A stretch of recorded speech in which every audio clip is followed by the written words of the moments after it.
뿌리 깊은 나무는 흔들리지 않는다. 말씀 연구 오늘은 12번째 시간입니다.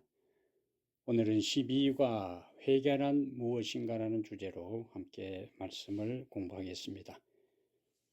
회개는 자신이 죄인임을 깨닫고 그리스도를 개인의 구주로 영접한 사람에게 나타나는 첫 반응입니다.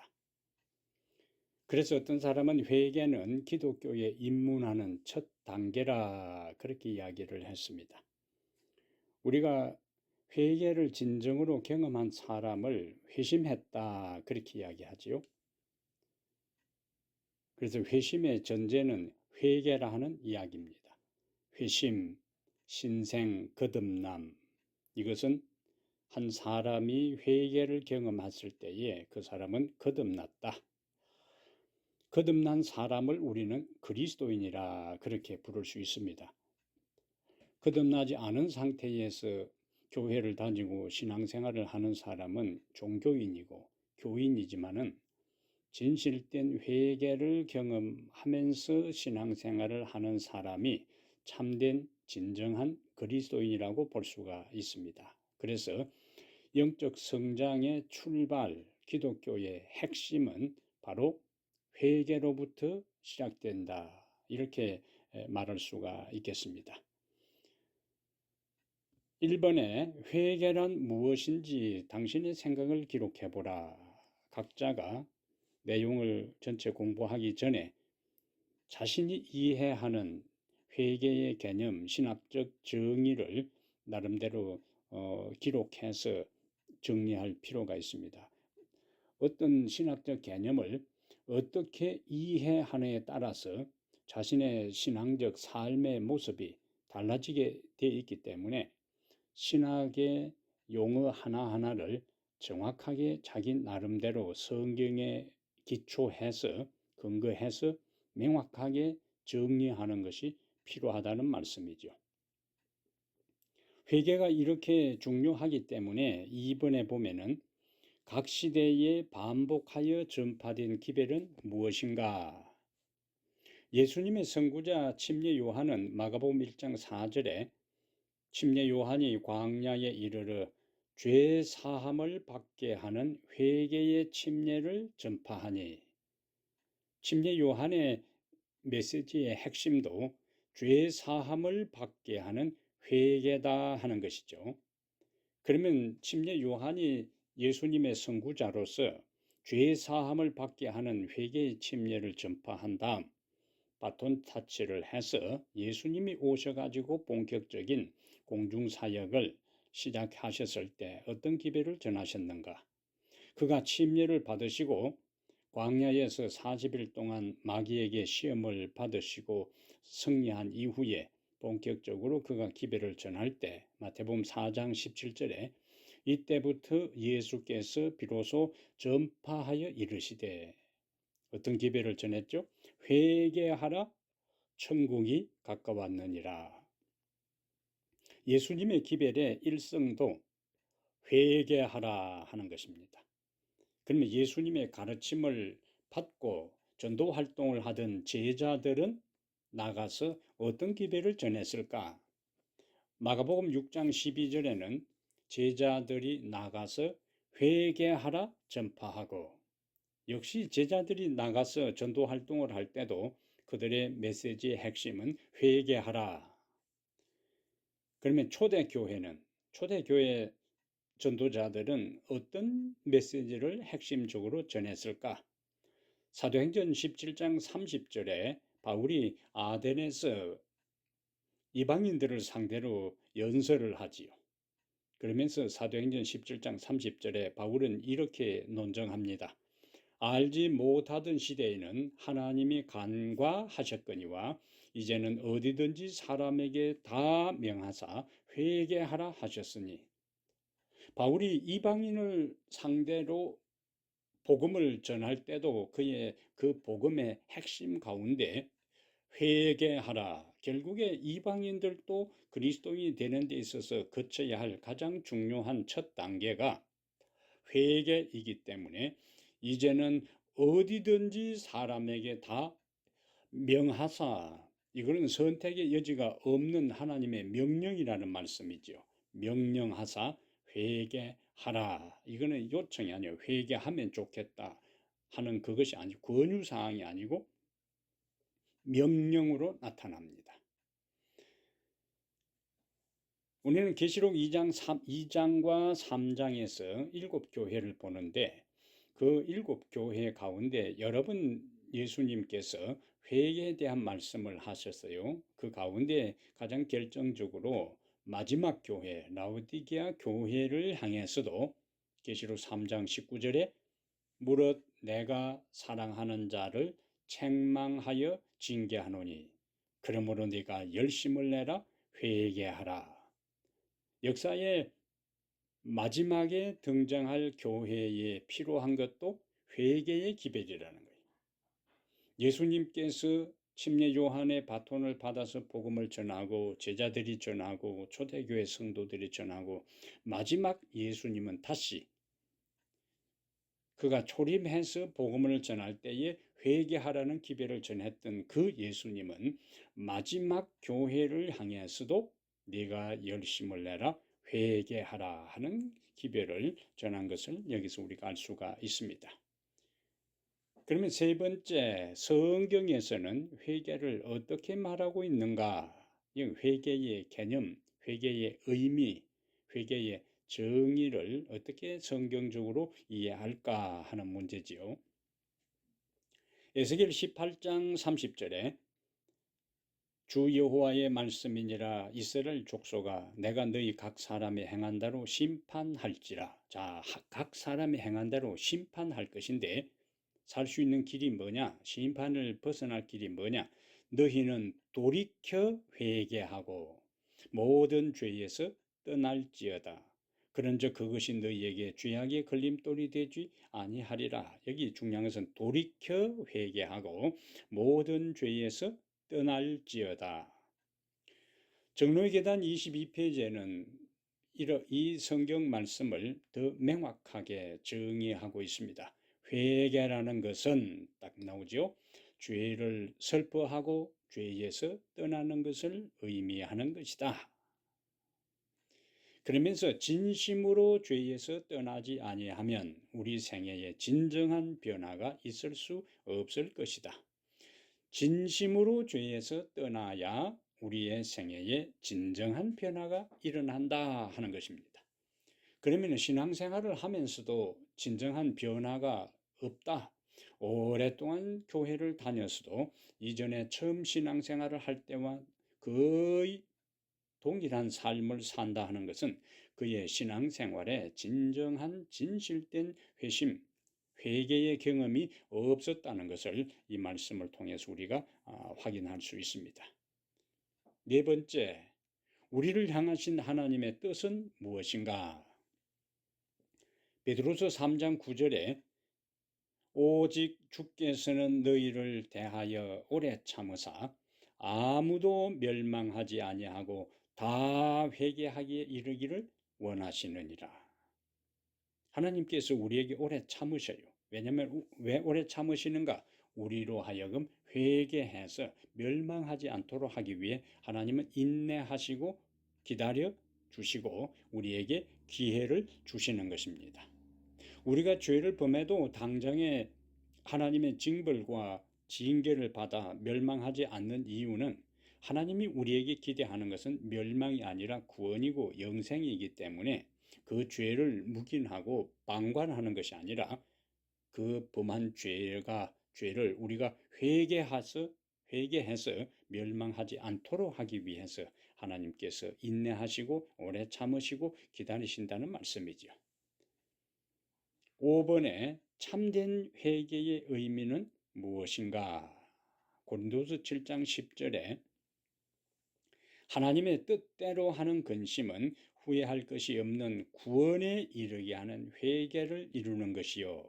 여기 하나님의 뜻대로 하는 참된 회개는 뭐냐? 하나님의 뜻대로 하는 근심이다. 그 하나님의 뜻대로 하는 근심은 구원에 이르게 될 것이다. 하나님의 뜻대로 하는 근심은 뭐냐? 죄 자체를 슬퍼하는 거예요. 하나님의 뜻대로 하는 근심의 포인트는 죄 자체를 슬퍼하고 그 결과는 구원을 경험하게 된다. 자, 그러면은 6번에 가서 참된 회개가 무엇인지를 보여주는 성경의 인물들이 누가 있을까? 우리가 잘 아는 다윗이지요. 시편 51편 1절과 2절에 하나님이여 주의 인자를 따라 내게 은혜를 베푸시며 주의 많은 긍휼을 따라 내 죄악을 지워 주소서. 나의 죄악을 맑게 씻으시며 나의 죄를 깨끗이 제하소서. 우리가 이해하는 대로 시편 51편과 32편은 다윗의 참회의 시입니다. 어거스틴이 자신의 죄된 생활을 회개하면서 고백론적으로 쓴 것이 참회록, 고백록이 있는 것처럼 다윗의 참회록은 바로 시편 51편이다. 시편 51편은 다윗은 자신의 죄를 변명하려고 하지도 않고 형벌을 피하려고 하지도 않고 철저하게 자신이 얼마나 엄청나고 흉악하고 가증한 죄를 지었는지를 적나라하게 그는 고백합니다. 왕의 입장에서 자신의 죄의 그 기록을 그대로 남기면서 백성들에게 노래를 부르게 하는 것은 절대로 쉬운 일이 아니지요. 그는 자신의 죄를 미워했어요. 진짜 슬퍼하고 통회했기 때문에 하나님께서 하나님의 뜻대로 하는 근심은 구원에 이른다 하는 것처럼 다윗은 구원에 이르게 됩니다. 그러나 사울은 뉘우치는 것처럼 보였지만은 진실된 회개가 없었기 때문에 그는 구원을 경험하지 못해요. 신약에서 마태복음 26장 75절에 나오는 베드로의 회심은 예수님과 제자들과의 대화 가운데 연결선상에 있잖아요. 오늘 밤 다오기 전에 네가 3번 부인하리라 할 때 제자들도 부인하지 않겠다고 이야기하고 베드로도 나서서 더 강력하게 선생님이 죽는 데 가면은 같이 죽고 감옥에 가면은 같이 가겠다고 했던 그가 대제사장 법정에서 예수님이 신문 받을 때 한 여종의 지적에 그가 죽음의 두려움을 느끼고 예수님을 부인하게 됩니다. 자, 이때에 그는 닭이 울 때에 번개처럼 예수님의 하신 말씀이 생각이 나서 밖에 나가서 심히 통곡하니라. 여기 진실된 회심이라는 거죠. 시대소망 713페이지에는 베드로에게 있어서 어떻게 이와 같은 결정적인 통곡, 이 회개의 눈물을 흘릴 수 있었는가? 창백하고 고통에 차 있는 얼굴과 지금 베드로가 대제사장의 뜰에 있을 때에 반복해서 부인하는 그 순간 예수님께서 베드로를 바라볼 때의 장면을 이렇게 묘사하는 거예요. 창백하고 고통에 차 있는 얼굴과 떨리는 입술과 동정과 용서의 정이 서린 그분의 모습은 화살처럼 그의 마음을 찔렸다. 양심은 일깨워졌다. 기억은 되살아났다. 베드로는 방금 예수님을 모른다고 선언하였으나 이제 그는 매우 슬퍼하며, 이게 중요한 거예요. 마음을 찔렸고 양심이 일깨워진 다음에 매우 슬퍼하며, 베드로에게 있어서 진정한 회개의 경험이 여기서 일어납니다. 예수님께서 그 베드로의 회개를 받아주시고 나중에 예수님이 부활한 다음에 베드로를 다시 제자의 수석 제자의 위치로 회복시켜 주는 것을 우리가 볼 수가 있습니다. 자, 참된 5번에서 참된 회개는 하나님의 뜻대로 하는 근심이고 죄 자체를 슬퍼하는 것이고 구원에 이른다고 했는데, 그러면 참된 회개가 있다면은 참된 회개가 아닌 것도 있다는 거예요. 동일한 바울이 기록한 고린도서 7장 10절 상단에는 참된 회개를 보았고 고린도 7장 10절 하단에는 참된 회개가 아닌 것이 연이어 나옵니다. 세상 근심은 사망을 이루는 것이니라. 하나님의 뜻대로 하는 근심은 구원에 이루고 세상 근심은 사망을 이룬다. 그러면 세상 근심과 하나님의 뜻대로 하는 근심, 참된 회개와 참된 회개가 아닌 것의 결정적인 차이가 뭐냐 하는 것이지요. 하나님의 뜻대로 하는 것임은 죄 자체를 슬퍼합니다. 그 결과는 구원이고, 세상 근심은 죄 자체를 슬퍼하는 것이 아니라 죄의 결과로 인하여 형벌 받을 것을 두려워하는 것이 세상 근심이고, 그것은 참된 회개가 아니고 그것은 사망에 이르게 되는 겁니다. 그럼 그 예가 바로 8번이에요. 참된 회개를 하지 않은 대표적인 사람이 누가 있는가? 마태복음 27장 3절과 4절에 그때에 예수를 판 유다가 그의 정죄됨을 보고 스스로 뉘우쳐, 여기까지만 보면은 그가 회개한 것처럼 보이죠. 그리고는 그 은 30을 대제사장들과 장로들에게 도로 갖다 주며 이르되 내가 무죄한 피를 팔고 죄를 범하였도다 뉘우치고 고백하는 것처럼 보입니다. 그러나 스스로 뉘우쳐, 이것은 세상 근심이요.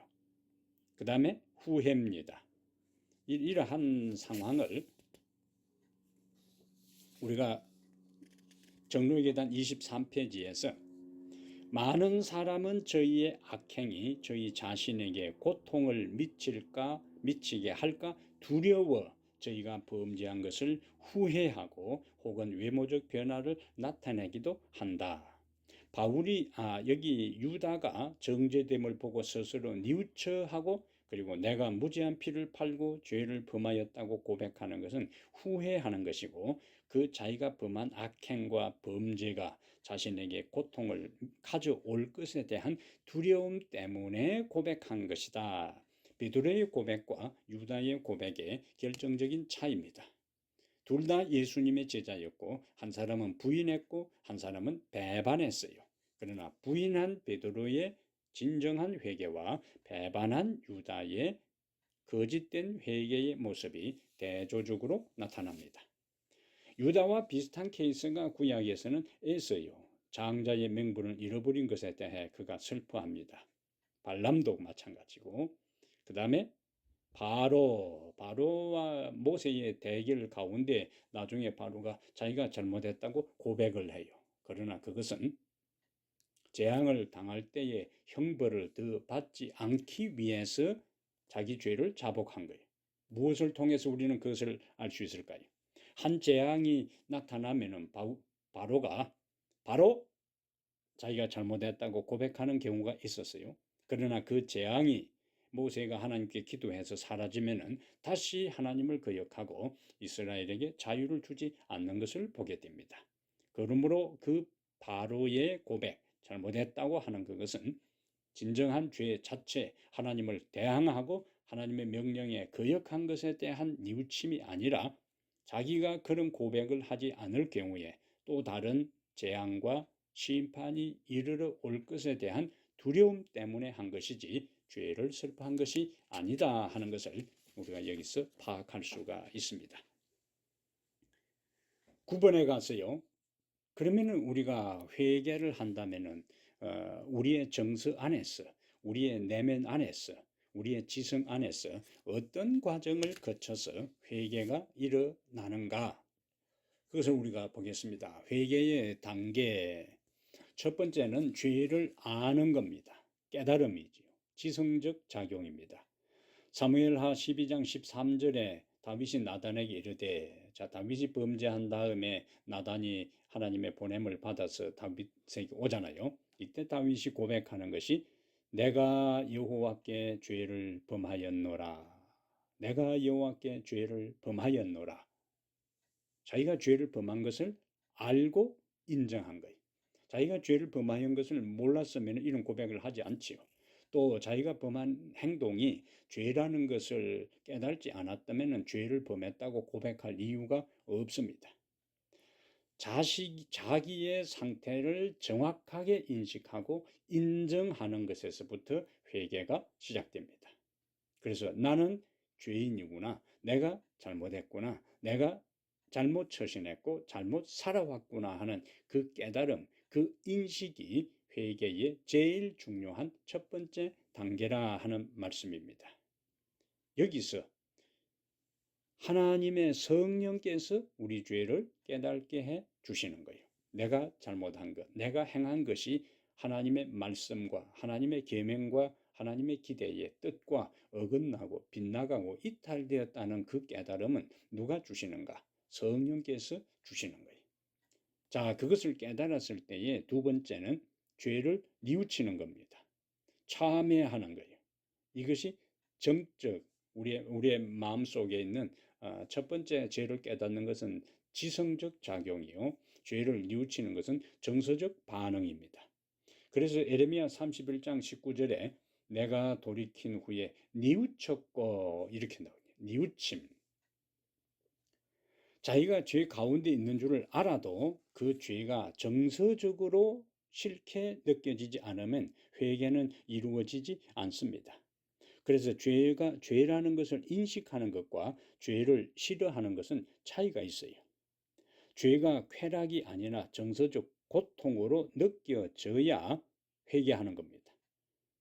회개는 정서의 경향이 바뀌는 거예요.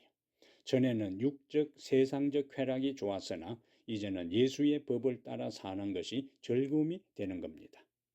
담배를 피우는 사람들이 담배가 나쁘다는 것을 지성적으로는 다 알아요. 그러나 그들은 그대로 계속 담배를 피우는 겁니다. 왜? 담배 피우는 것이 싫지 않기 때문에 그런 거예요.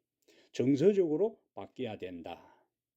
자, 그 다음에 세 번째, 죄를 뉘우치고 참회하게 될 때에 세 번째 요한일서 1장 9절에 죄를 고백하는 거예요.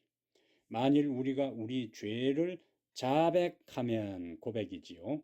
그는 미쁘시고 의로우사 우리 죄를 사하시며 우리를 모든 불의에서 깨끗하게 하실 것이요. 솔로몬은 잠언 28장 13절에서 자기의 죄를 숨기는 자는 형통하지 못하나 죄를 자복하고 버리는 자는 불쌍히 여김을 받으리라.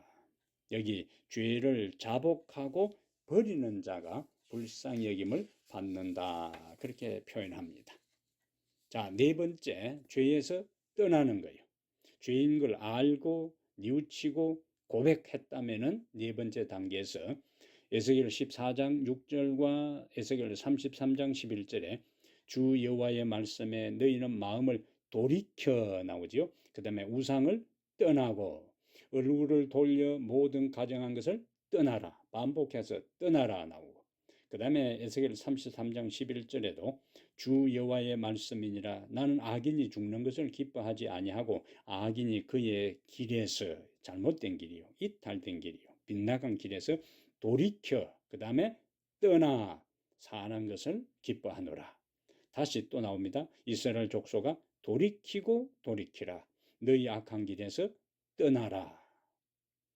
악한 길에서 돌이켜 떠날 때 사는 것이고 악한 길에서 돌이켜 떠나지 아니하면 아무리 죄를 알고 뉘우치고 고백했다 할지라도 이전의 그 생활을 반복해서 동일한 그 길을 간다면 구원은 없는 것입니다. 그래서 정리하면은 회개는 지적으로 죄를 인식하고 정서적으로 싫어하여 그 다음에 의지적으로 버리고 하나님께로 돌아가는 것이다. 그 다음에 이제 마지막 어떻게 해야 될까요? 다섯 번째, 회개에 합당한 삶을 사는 것입니다. 마태복음 3장 8절에 그러므로 회개에 합당한 열매를 맺고 회개에 합당한 열매를 맺고 삶이죠. 사도행전 26장 20절에는 바울이 아그리빠 왕에게 탄원하는 내용입니다. 회개하고 하나님께로 돌아와서 회개에 합당한 일을 하라. 회개한 사람은 죄를 알고 뉘우치고 고백하고 떠난 사람은 이제는 회개의 그 결과로 열매가 나타나는데 그것이 삶입니다. 생활이요. 죄가 죄인 줄 알고 정서적으로 싫은데 아직도 잘못되고 싫은 곳으로 끌려간다면 아직도 진정한 회개가 이루어지지 않았다 하는 것을 우리가 여기서 발견할 수 있어요. 그러면 죄를 고백하는 또 다른 측면에서 구체적인 원리는 무엇인가? 야고보 5장 16절에 그러므로 너희 죄를 서로 고백하며 죄를 고백하는 첫 번째 원리는 우리가 잘못한 것을 하나님께 잘못했으면 하나님께 자복하고 피차에 잘못했으면 피차에 자복하는 거예요. 다 이웃이나 다 친구에게 허물이 있으면 그 잘못을 사과해야 되고 물질적으로 그들에게 손상을 끼쳤으면 보상까지 해야 하는 겁니다. 다른 사람에게 물질적으로 손해를 끼쳐놓고 말로 가서 잘못했다고 끝나버리면 안 되는 거죠. 정서적으로 그들의 마음에 상처를 주었으면 그것에 대해서 고백하고 하나님께 고백한 다음에 사람에게 잘못한 것은 사람에게 가서 고백을 해야 되는 거예요. 그 다음에 두 번째는 시편 34편 18절에 여호와는 마음이 상한 자를 가까이 하시고 충심으로 통회한 자를 구원하시는도다. 우리가 죄를 고백하되 서로 고백하고 하나님께 고백하고 두 번째는 그러한 고백이 어떻게 돼야 된다고요? 충심으로 고백해야 되는 거예요. 죄를 자복하는 일은 공중 앞에서 하거나 사사리 하거나 충심으로 할 것이요 숨김이 없이 하여야 할 것이다. 그 다음에 여기 중요한 게 있습니다. 개인적인 죄는 하나님께만 고백할 것이고 공중의 죄는 공중 앞에서 자복해야 되는 것이고 서로의 관계에서 잘못한 것은 그 사람에게 가서 고백하는 거예요. 공중 앞에서 했는데 개인적으로 해가지고 안 되는 거죠. 전 교회 앞에서 문제를 일으켰다. 그러면은 교회 앞에 가서 자기가 잘못했다고 해야 되는 것이고 개인적인 관계에서 잘못했으면 그 개인에게 가서 해야 되는 것이고 다른 사람은 아무도 모르는 개인적으로 하나님께 잘못했으면 그것을 다른 사람에게 이야기할 것 없이 하나님께만 고백하면 되는 겁니다. 그 다음에 세 번째 우리가 죄를 고백하는 원리는 사무엘상 12장 19절에 여기 백성이 사무엘에게 이야기합니다. 당신의 종들을 위하여 당신의 하나님 여호와께 기도하여 우리가 죽지 않게 하소서. 우리가 우리의 모든 죄에 왕을 구하는 악을 더하였나이다. 죄를 자복하되 서로 고백하고 충심으로 하고 세 번째 원리는 구체적으로 고백하라. 정로의 계단 37페이지와 38페이지에 진정한 자복은 언제든지 명확하게 하고 또한 지은 죄를 꼭 지적하여 자복한다. 어떤 자복이든지 그대가 범한 죄를 꼭 지적해서 명확하고도 요령 있게 해야 한다. 두루뭉실 넘어가면 안 된다는 거예요. 무엇을 내가 잘못하고 무엇을 실수했는지를 정확하게 그것을 이해하고 그것을 상대방에게 정확하게 전달해야 다시는 그와 같은 일들이 반복되지 않을 수가 있습니다. 진정한 자복은 두루뭉실 얼렁뚱땅 하는 것이 아니고 구체적으로 정확하게 지적해서 고백해야 된다. 11번째, 자, 여기 상당히 중요한 개념이요. 회개의 종류가 있는가? 대부분 일반적으로 우리가 회개에 대한 것을 두루뭉실 이해를 하는데 이것이 상당히 중요한 개념입니다. 회개의 종류. 요한복음 13장 10절에 예수께서 이르시되 이미 모욕한 자는 발밖에 씻을 필요가 없느니라. 자, 모욕하는 것과 발 씻는 것 두 가지가 나옵니다. 모욕하는 것과 발 씻는 것. 이것은 우리가 아는 대로 세종예식 예수님께서 최후의 만찬의 때에 제자들의 발을 씻어줄 때 다 주저하고 머뭇거릴 때 예수님께서 제자들의 발을 씻어주잖아요. 그러다가 만약에 내가 너희들의 발을 씻어주지 아니하면 너희하고 나하고 상관이 없다 하니까 베드로가 그러면 온몸을 다 씻어달라 할 때 예수님이 대답한 말씀이에요. 그런데 예수님은 당시에 겸손 예식과 관계해서 말씀을 하시면서 동시에 중요한 회개의 신학적 개념을 예수님이 말씀하시는 것으로 볼 수가 이해할 수 있습니다. 자, 모욕하는 것과 발 씻는 것. 그런데 발밖에 씻을 필요가 없느니라. 누가 모욕한 사람은 온 몸이 깨끗하니라. 너희가 깨끗하다 하나 다는 아니니라.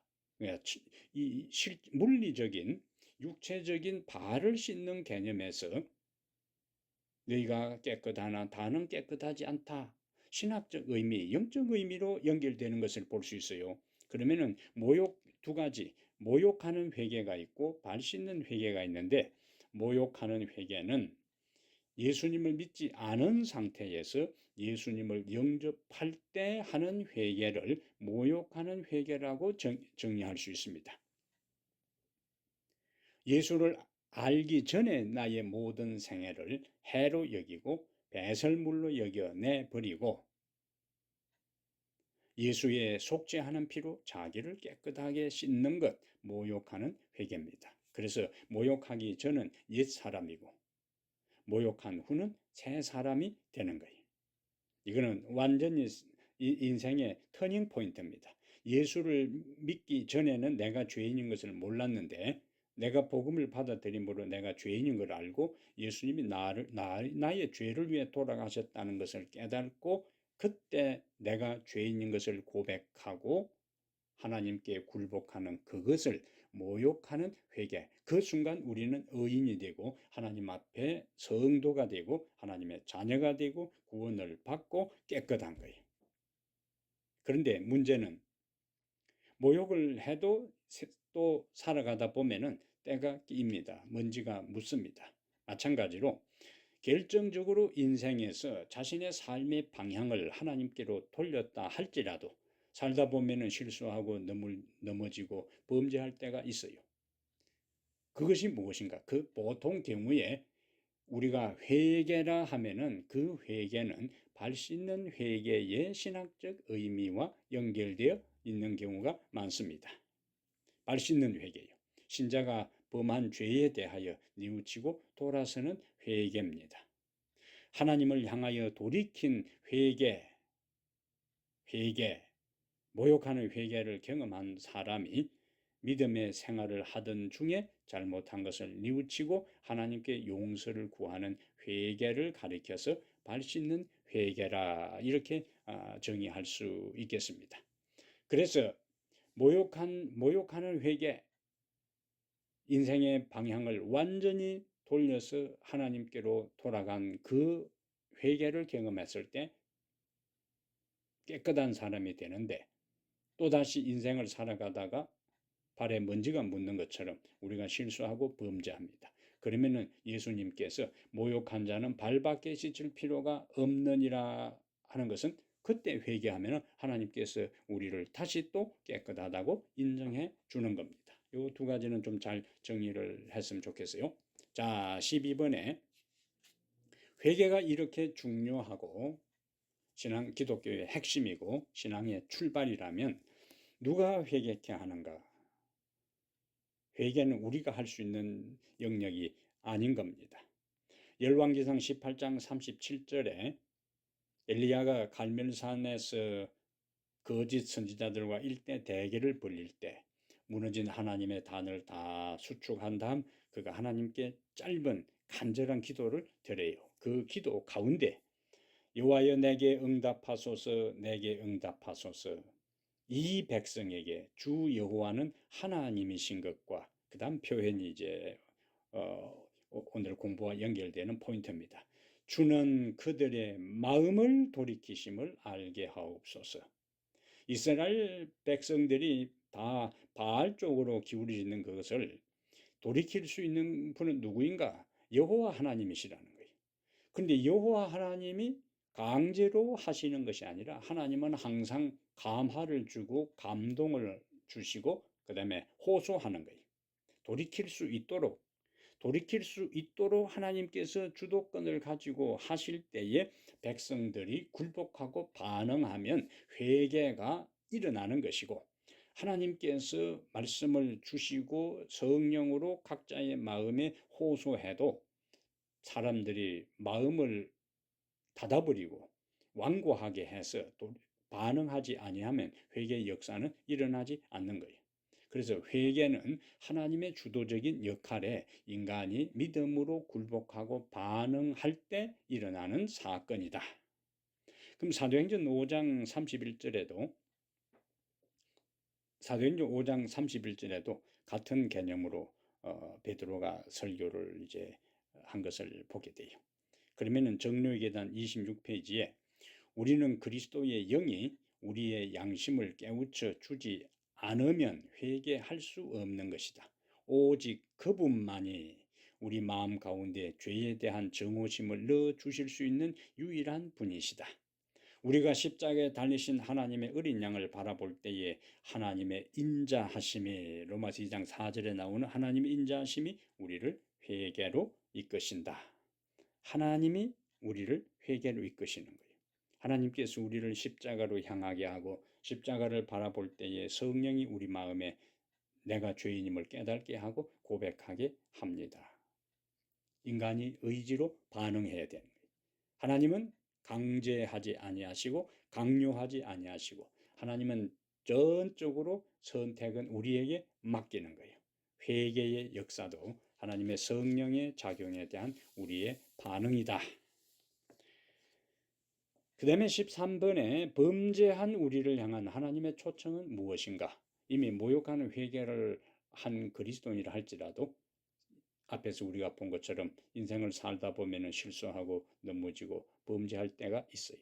그러한 하나님의 백성들을 향해서 마태복음 11장 28절에 수고하고 무거운 짐진 자들아 다 내게로 오라 내가 너희를 쉬게 하리라. 여기 무거운 짐, 다양한 짐이 있지만은 오늘 공부하는 주제와 연결해서 죄의 짐을 진 자들아, 다 예외가 없어요. 죄의 짐을 진 사람은 다 내게로 오라. 다른 어느 누구도 아니고 예수님께로 오라. 예수님이 주체적으로 내가 너희를 쉬게 하리라. 그 지고 온 것을 풀어준다는 거예요. 해결해 준다는 거예요. 맡아 주신다는 거예요. 정로기단 30페이지에 그대가 자신의 악함을 깨달으면 스스로 개선하기를 지체하지 말라. 그대는 그대 자신의 노력으로서 선하게 될 수 있으리라고 기대하는가? 우리 스스로 노력으로 선하게 되는 게 아니라는 거예요. 물론 불교는 철저하게 자기 스스로 노력으로 개선하고 선을 쌓고 도를 통하고 구원에 이른다고 하지만 기독교는 철저하게 자신의 무력함을 깨닫고 하나님 편에 설 때 하나님께서 우리를 정결하게 해 주는 겁니다. 우리를 돕는 도움은 오직 하나님께만 있다. 우리 스스로 아무것도 할 수 없다. 우리는 그리스도께로 그저 그대로 나아갈 것이다. 수고하고 무거운 짐진 자들아, 벗어놓고 오라는 것이 아니고 좀 덜어놓고 오라는 것이 아니고 짐진 상태로 다 오면은 내가 너희를 쉬게 하리라 한 것처럼 우리는 우리의 죄 그대로 가지고 간 것이 내가 좀 그것을 해결하고 좀 극복하고 풀어놓고 가는 것이 아니고 있는 그대로 나아갈 때 하나님께서 그 문제를 그리스도를 통해서 해결해 주신다는 약속을 우리에게 해주고 있습니다. 자, 14번에요. 죄인이 그러면은 회개를 이렇게 계속 강조했음에도 불구하고 회개하지 않을 때 어떤 일이 일어나는가? 누가복음 13장 3절과 5절에 예수님께서 너희에게 이르노니 아니라 너희도 만일 회개하지 아니하면 다 이와 같이 망하리라. 마지막 구절을 정리하면 뭡니까? 회개하지 아니하면 망한다는 거예요. 누가복음 13장에는 실로암 망대가 무너져 가지고 18명이 죽었는데 일반적으로 사람들이 생각할 때에 실로암 망대가 무너져 18명이 죽었으니까 그들이 무언가 죄를 범했을 것이고 우리보다 더 나쁜 짓을 했으니까 하나님의 벌을 받아 죽었다. 이렇게 일반화시켜서 이해하는 것에 대해 예수님께서 너희도 회개하지 않으면 다 이와 같이 망하리라. 그들과 비교해서 내 의와 내 선함을 생각하지 말고 나도 회개하지 아니하면 하나님의 심판과 징계를 받아 망한다는 두려운 마음을 가지라는 거죠. 죄를 범하는 정로기단 33페이지에 죄를 범하는 행동마다 그리스도의 은혜를 멸시하고 저버리는 것이다. 그것이 마음을 완강하게 하고 의지를 약하게 하고 지각을 마비시켜 그대로 하여금 하나님의 성령의 간절한 탄원에 응할 생각을 적어지게 할 뿐 아니라 능도, 능력도, 힘도 없어지게 한다. 근데 일반적으로 사람들이 내가 원할 때 내가 지금 빗나가고 이탈된 상태의 죄의 길에 있지만은 내가 언제든지 내가 마음먹고 결심하면 이 죄에서 벗어나서 하나님께로 갈 수 있다고 생각하는데, 정로기전 33페이지에서는 엘렌 G. 화이트는 그렇게 쉽게 되는 것이 아니라는 거예요. 돌이키지 아니할수록 마음은 굳어지고 완고해지고 행동으로 고착되어서 결국에 나중에 하나님의 성령의 호소에 대해서도 무감각해지고 반응이 없게 된다 하는 것입니다. 비록 품성 가운데 한 가지의 못된 성벽이나 한 가지 악한 욕망이라도 고집스럽게 품고 버리지 않으면 결국에는 복음의 모든 능력을 소멸시켜 버릴 것이다. 여기 보세요. 한 가지 못된 성벽이나 한 가지 악한 욕망이라도 그것을 포기하지 않고 하나님 안에서 해결하지 않고 버리지 않으면 그 한 가지 못된 성벽이나 한 가지 악한 욕망이 복음의 모든 능력을 소멸시켜 버릴 것이다. 두려운 경고를 하나님께서 우리에게 해주고 있습니다. 15번에 죄 중에 가장 치명적인 죄는 무엇인가? 이것은 일반적으로 우리가 치명적인 죄로 생각하지 않는데 성경은 이것을 치명적인 죄로 보는 것입니다. 일반적으로 우리가 우리의 의식 속에 우리의 판단과 이해 속에서 생각하는 죄와 성경이 말씀하는 죄에 대한 그 정도가 차이가 있는 것을 보게 돼요. 잠언 16장 18절에 교만은 패망의 선봉이요 거만한 마음은 넘어짐의 앞잡이니라. 여기 정로계단 30페이지에 술 취하는 사람, 그들은 다른 사람이 술 취하고 방탕하고 그러면 이런 사람이 하늘에 갈 수 없다고 생각하는데, 잘 드러나지 않는 것, 겉으로 표가 잘 나지 않는 것, 내면적인 거예요. 그 사람의 품성의 특성 중에서 교만과 이기심과 탐욕은 사람 별로 신경 쓰지 않고 넘어간다 그기죠. 그러나 교만의 일반적인 교만의 국어사전적인 정의와 엘렌 G. 화이트 교만에 대한 정의는 조금 차이가 있습니다. 교만은 아무 필요를 느끼지 않는다. 하나님의 필요, 그리스도의 필요, 그리스도의 의, 구원, 속죄 이러한 것에 대해서 갈망하지 않는 마음이 뭐냐? 교만이에요. 그래서 교만은 필요를 느끼지 않고 자신의 부족을 느끼지 않기 때문에 마음문을 닫고 그리스도를 영접하지 아니하고 그가 가지고 오신 무한한 축복을 받지 않게 되는 겁니다. 가장 치명적인 죄는 그리스도의 피로, 구원의 피로, 속죄의 피로를 느끼지 않고 자기 만족 속에, 자만 속에 살아가는, 교만 속에 살아가는 그것이 가장 치명적인 죄가 된다 하는 것을 말씀하고 있습니다. 그렇다면 마지막으로 우리를 향한 주님의 호소는 무엇인가? 히브리 3장 7절과 8절에 광야에서 시험하던 날에 거역하던 같이 너희 마음을 완고하게 하지 말라. 마음을 완고하게 하지 말라. 이스라엘 백성들이 광야에서 반복적으로 그들에게 재앙이 임했던 것은 하나님께서 모세를 통해서 반복해서 그들에게 주셨던 기별에 대해 마음을 완고하게 했던 거예요. 고집스럽게 자기들의 길을 갔기 때문에 결국에 그들이 대다수의 갈렙과 여호수아 외에는 20살 이상 되는 사람들은 가나안에 들어가지 못한 이유가 뭐냐? 마음을 완고하게 했다. 17번에 하나님의 호소를 거절하여 멸망당한 어떤 예가 있는가? 하나님께서 우리에게 호소하는 거예요. 마음을 완고하게 하지 말라. 돌이키라. 떠나라. 그런데 그러한 호소, 기회를 제공해도 돌이키지 아니한 자의 멸망한 예가 사도행전 24장 25절에 있습니다. 바울이 의와 절제와 장차오는 심판을 강론하니 벨릭스 나오지요. 벨릭스가 두려워하여 대답하되, 자, 그의 대답 반응의 내용입니다. 지금은 가라. 내가 틈이 있으면 너를 부르리라. 대부분의 사람들이 이러한 반응을 나타냅니다. 전도를 할 때도 그렇고 회개를 요청할 때도 호소할 때도 마찬가지죠. 내가 하기는 하는데 지금은 아니다. 내가 좀 더 여유가 있고 틈이 생기면 하나님께로 돌아오고 헌신하고 회개하고 열심을 품고 섬기겠다고 이야기하는 거예요. 근데 인생은 자신의 계획 생각대로 되는 게 많지 않습니다. 그리고 자신의 운명은 특히 더 그렇죠.